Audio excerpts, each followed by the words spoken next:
உங்களுக்கு ரொம்ப கோபம் வருமா? அப்போ இந்த கதையை கேளுங்க. ஒரு இளைஞனுக்கு ரொம்ப அதிகமாக கோபம் வந்துட்டே இருந்துச்சான். ஒரு நாள் அவன் அப்பா அவனை கூப்பிட்டு சுத்தியலும் நிறைய ஆணிகளையும் கொடுத்தாரு.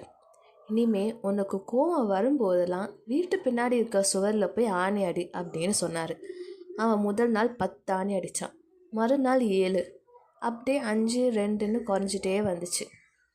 ஆணி குறைய குறைய அவனோட கோபமும் குறைஞ்சிட்டே வந்துச்சு. ஒரு நாள் ஒரே ஒரு ஆணி அடித்தான். மொத்தமாக 45 ஆணி அடிச்சிருக்கேன், இனி எனக்கு கோபமே வராதுன்னு அவங்க அப்பாவை கூப்பிட்டு சொன்னான். அவங்க அப்பா, இனிமேல் உனக்கு கோபம் வராத நாளில் போய் ஒரு ஒரு ஆணியாக பிடுங்கி எடு அப்படின்னு சொன்னார். 45 நாளில் அடித்த எல்லா ஆணியும் பிடுங்கிட்டான். அவங்க அப்பாவை கூப்பிட்டு பெருமையாக காமிச்சான். உடனே அவங்க அப்பா சொன்னார், நீ அடித்த ஆணியெல்லாம் பிடுங்கிட்ட, ஆனால் அந்த சுவற்றில் இருக்க ஓட்டி என்ன பண்ணுவ? உன் கோபமும் இதே மாதிரி தானே பல பேரை காயப்படுத்தியிருக்கோம் அப்படின்னு கேட்டாராம். அந்த இளைஞன் வெக்கத்தில் தலை குனிஞ்சு இருந்தானா.